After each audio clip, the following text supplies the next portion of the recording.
Hey guys, how's it going? Welcome to another video. Today I've got this Ikegami TM20-17R monitor. This is a professional video monitor similar to the Sony PVMs, but it's by Ikegami. And Ikegami monitors are quite rare in the UK, we don't get them very often. And whenever I do see them, they're usually the 14-inch version of this monitor. This is the 20-inch version. And a really cool thing is that this bezel is actually all metal, which is pretty cool. Like, the whole thing is pretty much metal except for the plastic buttons on the front. So, in this video, I'm just going to show you around the monitor real quick. And then we're going to do a repair as well later. So there we got the power button. And again, these are all plastic, but everything else is metal. So, of course, we've got degauss button. And we've got these presets here. So, the ones on the left, well, all of them use a screwdriver. But the presets on the left are just for your basic default settings. You can adjust those. And then we've got some selections here. The input select has A, B, which is for composite, and then we've got YC for S-Video, and then we've got AUX for component and RGB, and of course external sync. Then we've got mono, which is black and white. We've got a comb filter, 16:9. We've got underscan, and we've actually got RGB color select, so we can actually just turn off the guns, so we can have just blue, just green, or just red showing. And then these buttons here, as you can see, they pop out. So when they're popped out, you can adjust them and change the setting. And when you pop them back in, it goes back to the default settings. So that's how that works. It's kind of handy. If you want multiple different settings, you can easily switch between them. Here we've got some footage here of PS2 using component. And this is Onimusha 2. I'm running it at 50 Hz. The PAL version, mainly because my camera doesn't like 60 Hz, but it likes 50 Hz a lot more. So I'm running it at 50 Hz. Of course, this monitor accepts 50 and 60 Hz. And I just wanted to show the 480i in this monitor because it looks really good. 480i. And of course, 240p looks good as well. There is some sort of artifacts, but that's the camera. It's not actually on the monitor. But I was blown away by 480i on this thing. A lot of PVMs that are high line count, high TV line count, look pretty rough with 480i. This is 240p with a bit of Crash Bandicoot. Not super sharp, not as crazy as like a 800 TV line or something. This monitor is only 600 TV lines. Also, you might see some flickering here. That's because this is 60 Hz. This is the Super Famicom. So it's a bit flickery with the camera. But yeah, it's just a 600 line monitor. Still looks great. Even though it has an 850 line tube, apparently, according to online. Although this has a different tube to all the ones I've seen online. They seem to have a different one. This one has a different model tube, so I'm not sure what's with that. I'm not sure if this is a different variant, maybe a later one, maybe an earlier one, maybe a European version, I don't know. But it's slightly different to the ones I've seen online. And also, none of them have the manufacturing date. I've got 3 of these monitors. 2 of them have an issue. Also, there's a bit of corrosion there. That's not from any capacitors, that's just outside corrosion. But I've got 3 of these monitors. 2 of them have an issue, which we're going to go through and fix later. But I'm just walking you through this monitor. So there's a little socket for a remote there, which I won't really need. Of course, we've got the composite, A and B, and the outputs. Then S-Video, and then we've got RGB and component input as well as sync. And this monitor doesn't have automatic termination, so you need a BNC 75 ohm terminator on the outputs, otherwise the image will be overly bright. So I've got these terminators here, and yes, you have to have those on the outputs. Also, there's a little switch next to the RGB component input, and it says RGB and YPB-PR, which is obviously your RGB and component switch. It just switches the sort of color space, the color information. So that's all that does. So here I'm going to open up the monitor, and while I am, I might as well talk a bit about it. So as I said, it's a fully metal case. The whole thing is metal. The top, the side panels, the back, the bezel, which is really cool because a lot of PVMs, especially the Sony ones, all have plastic bezels, and they can break easily, especially in shipping. But this thing is just a tank. It's all metal. It's quite heavy. I think it's like 28 kilograms, maybe close to 30. So it's quite heavy, but you will be surprised on the inside. It's actually very spacious. There isn't a lot going on the inside. But it's actually kind of a good thing. So there isn't a lot going on the inside. There's only 2 boards and the tube itself. But that's kind of good. It makes it spacious. It doesn't get overheated. As you can see here, there's not a lot there. This monitor runs quite cool, which is good because of that. And there you go. You can see the metal bezel. And of course the tube screws in right to the bezel like every other monitor does. And because it's metal, it's sturdy. And I just think it's really cool having a metal bezel. And then here we've got the deflection power board on the left, and we've got the input video processing board on the right. And then this is the tube. It's a bit hard to see, but it says M48J at the front there. It's hard to see the M a little bit. It's quite difficult to film that. And then those parts just were actually to adjust stuff like the picture height and the horizontal centering and the picture bow and the phase, stuff like that. Your common adjustments are on the top of that deflection board. And they're in a really nice spot to just get a screwdriver in there while it's turned on and adjust them. So this monitor is very easy to service. It's very easy to adjust stuff on it. The design of it is really nice. I actually really like how simple it is. It's just a really simple, nice monitor, and having just a couple of boards means that it's really easy to do a tube swap on this thing, like super easy. Just take those 2 boards out and you can swap the tube. So maybe one day if I get a replacement tube, I will swap that over.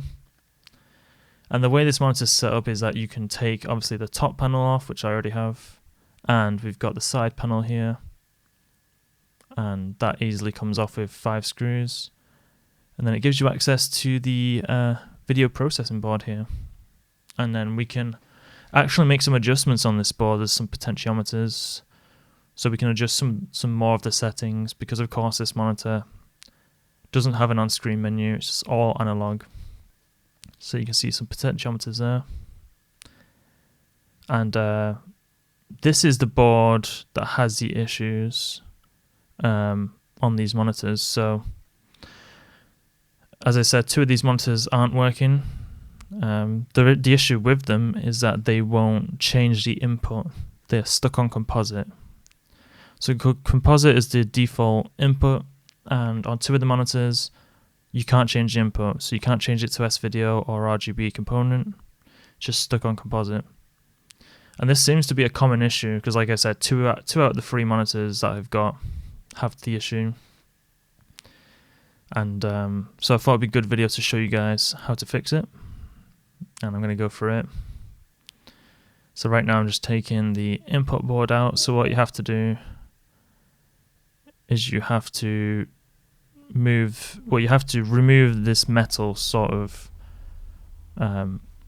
bracket on the left here, and also take the screws out the back where the inputs are, and then you're able to obviously disconnect everything and take it out, and that's pretty much it. So I'll just let you guys see how I'm doing it here. It's not too hard to do. But yeah, the monitors themselves, the tubes, are a bit worn, but it's not really a surprise. You know, a lot of these PVMs are pretty worn. They've had a lot of hours of use. These ones are still working well. They still provide a good image, but they are a little worn. So you do have to turn the brightness up a little bit and the contrast up a little bit, but it's not too bad.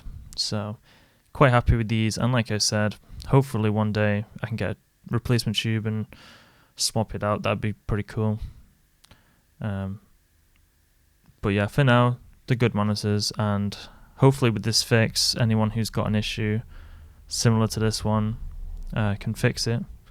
But it's also an issue that it will happen eventually regardless. You need to sort of fix this issue, and it's all related to a supercapacitor on the board, which tends to leak. All three of these monitors had a leaky supercap, and one of the monitors, luckily the leakage wasn't too bad, so it didn't eat through the trace and render it inoperable for other inputs, but the other two it had. So it's one of those things where if you've got one of these monitors, also it does work on the 14-inch version, so if you've got one of these 20 inches or a 14-inch, then I would recommend taking the supercap out and replacing it.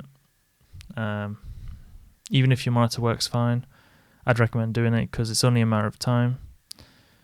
Also, the components underneath the supercap tend to get a bit of corrosion as well. On both of the monitors that I fixed it on, the corrosion was there, but none of the components were affected, so it was just a bit of surface corrosion, but you definitely want to replace the supercap. And like I said, it should work on the 14-inch version, the 17R, which I don't have, but apparently it's got a very similar input processing board. And there we go, that's it out there. So just a few connectors to unhook, and then the board is free. So here I am on the bench, and the name of this board, if I can read it, is the PC36M1D, I think. Let's find out. Yes, PC36M1D. So that's the input processing board. And over here is where the supercap is. It's that one, the C807 supercap. And there's only one of these here on the board. And this board that I'm working on right now is the worst of the bunch. The other two weren't as bad. As you can see on this one, there's a bit of surface corrosion on these traces. Now it is just surface on these traces. It's not actually, it's not sort of inside the trace. It's not in the trace. Like it isn't coming from another capacitor and going down the trace. It's just a bit of surface on top. But those traces are actually fine. So, and then here I'm just adding a bit of flux, adding some fresh solder onto these legs because we're gonna remove the supercap. That's the first thing to do, so we can actually clean the corrosion off from the board. So we want to remove this first. So just a bit of flux, bit of fresh solder, and then just pull it out. It'll come out easy. I have my soldering iron set to 350 degrees. So yeah, you don't want to go too hot. You don't want to damage the board. But it came out pretty easily, so. And then I've got a brand new one here. Brand new supercap. I will put a link in the description for replacements of these, so you can get your own. And then of course I'm just evacuating the holes with a bit of solder braid. Obviously be careful not to leave it on too long, so they're nice and clean. Then I'm just going to get a bit of IPA and clean it up. I'm just using that brush. It's actually my favourite brush. It's just a really soft bristle brush, but it's good to always have a separate brush. One that you use for cleaning flux and one you use for cleaning just your anything else really. You don't want to get flux on other stuff that doesn't already have it on.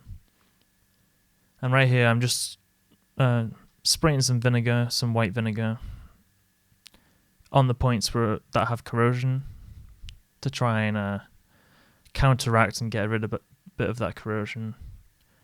And I'm using another brush here. This is the brush that isn't contaminated by flux, but it's a little difficult to get it in there. It looks quite big in the picture, but it's looks quite big in the video, but it's very small, this area. And I am getting some on that label, but it's fine. It's IPA, so it dries up. And then this is a bulletin, by the way. This is an Ikegami bulletin, technical bulletin from back in the day, and it references this monitor and the 14-inch, and it actually tells you a fix if you've got the input select issue, which I have. And it talks about removing this Supercap, cutting a couple of traces, and adding a jumper wire. Now, that's what I'm going to show you how to do today. I'm also going to provide a link to that bulletin in the description. Now, if you can see here on the trace, underneath the Supercap, on the right hand side where the negative probe is, that trace on the negative probe there is totally eaten away by the Supercap, so it's actually not connected at all, and that's what I'm testing here. So what I did is I added a jumper wire. After replacing the cap, I added a jumper wire just to check if it would work, and it does work. So if you've got this issue, you can simply, if that trace has been eaten away, you can simply just put a jumper wire and it should fix the issue. Now, I want to show you guys how to do it the way that Ikegami shows you and to sort of reroute the signal, which is probably a better way to do it, to reroute this signal. So, and it could prevent, future issues with the monitor. Right now I'm using a pair of sharp tweezers. Unfortunately I do not have a scalpel on hand, but I did do the other monitors with a scalpel, as you can see, and it's much cleaner, much nicer to do it with a scalpel, nice and sharp. But all I had on hand was a pair of tweezers, so unfortunately that's all I've got. And it was a little difficult on this one because there was a big blob of corrosion on that trace, so it doesn't look pretty at all. But yeah, basically I just clean it up after I've cut the trace. But again, just use a scalpel, it's much nicer. Unfortunately, like I said, I didn't have one. And yeah, just cut the trace and check that it's cut. Now I know the trace is already cut by corrosion, but I thought I'd cut the trace anyway. So I'm just checking that it's not connected. And I wanted to go through this Ikegami Fix because it's quite hard to see on the pictures the where they want you to cut the traces. So you also want to cut the trace here on the solder side of the board, that trace on the left, and that same trace we're going to add a bit of flux to the top via up there. And we're going to add a bit of flux to this bottom one. We're going to add some fresh solder to both points because we're going to add a jumper wire. So we're cutting that other trace. We're going to reroute that trace down to this point here. And again, this is what Ikegami says you should do for this fix. So it's probably a better way to reroute this signal, which is why I wanted to show you guys this fix, even though, as I said, all I did was add a jumper wire to fix that corroded trace, and it actually did work. So, but I would recommend doing it this way. And if it comes to it, it's really easy to fix these cut traces. You just jumper the traces back with a jumper wire. So here we go. Just add a bit of solder here. Make sure the wire is nice and strong, and then we're gonna just do a simple 90-degree right angle. Then we're going to connect it to the other side. Of course, I'm going to make sure it's long enough. I don't want to make it too short because, of course, That's not going to be good. And I don't want it too long because I don't want the wire to be hanging about. I want it sort of flush with the board so it doesn't catch anything, so I don't have to tape it to the board. If it's short enough, it should just stay sort of clung to the board by itself. And there we go, we're going to add the other wire here. And that is pretty much it. Just cut those 2 traces, do the wire. And then the last thing we need to do after doing those is just simply add the Supercap. That's pretty much it. So cut the 2 traces, do the jumper wire, and add a Supercap. Again, I'll put a link into the description for a replacement Supercap. It's the exact same value. I can't really seem to find the original, I think it's Panasonic, but the original Panasonic Supercap. It's quite hard to find old stock of that, but you don't need it. This one is a perfect match. The link I'll be providing is for a UK site, so I'm not sure if anyone in the US will be able to get that, but just try and find one that's the same rating. And that's in this like coin cell form factor. And when you're putting the cap in, the negative lead is the one that's on the top. So the one that's protruding from the top is the negative lead. And it also has a little bit of a negative symbol, like a very tiny negative symbol on the leg as well. So, and then the positive faces up. And then here I'm just going to add a bit of flux while the legs are in. And then just simply solder it in. Simple as that.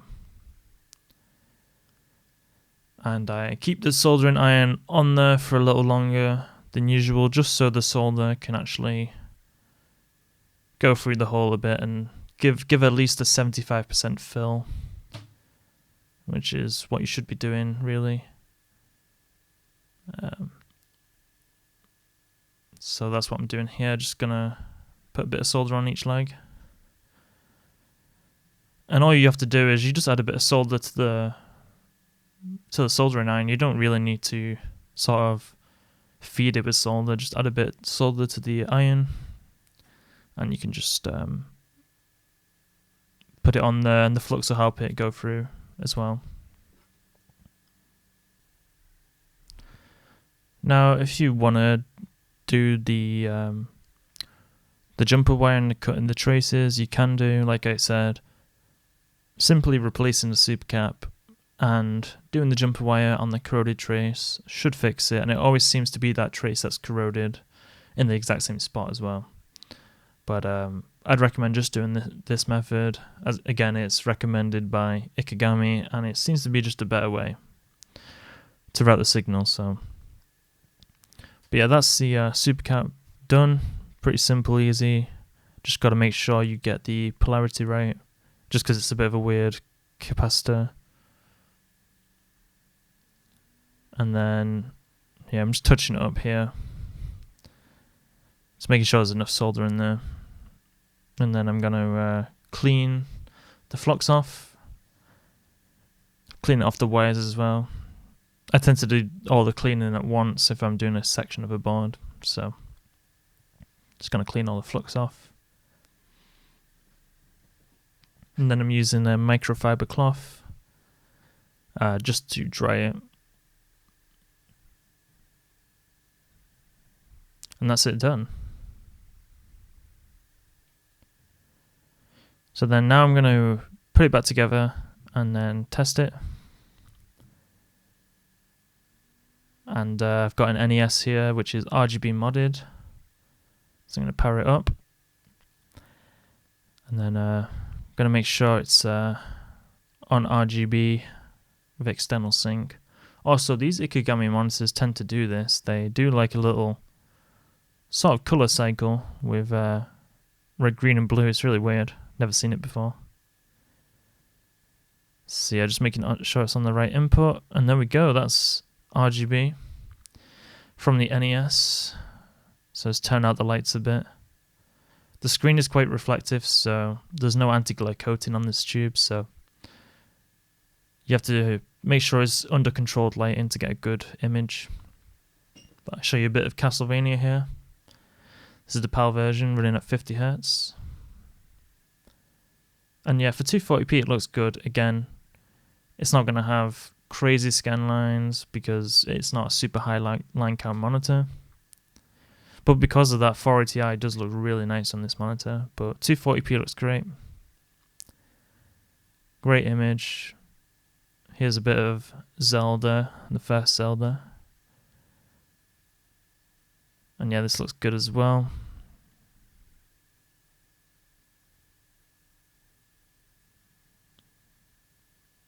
So yeah, the NES is all I can test in this video. Just what I have to hand at the time of recording. So this is a bit of Zelda 2. And yeah, it works. So that's pretty simple, easy fix. And again, I've done it on all 3 monitors now. I did it on the original monitor I had just to test and to do preventative maintenance on that one. And yeah, it works. So anyway, thanks for watching, guys. Hope you enjoyed it. Hope it fixed some of your monitors out there. Hope it was helpful. And yeah, take care. Have a great day.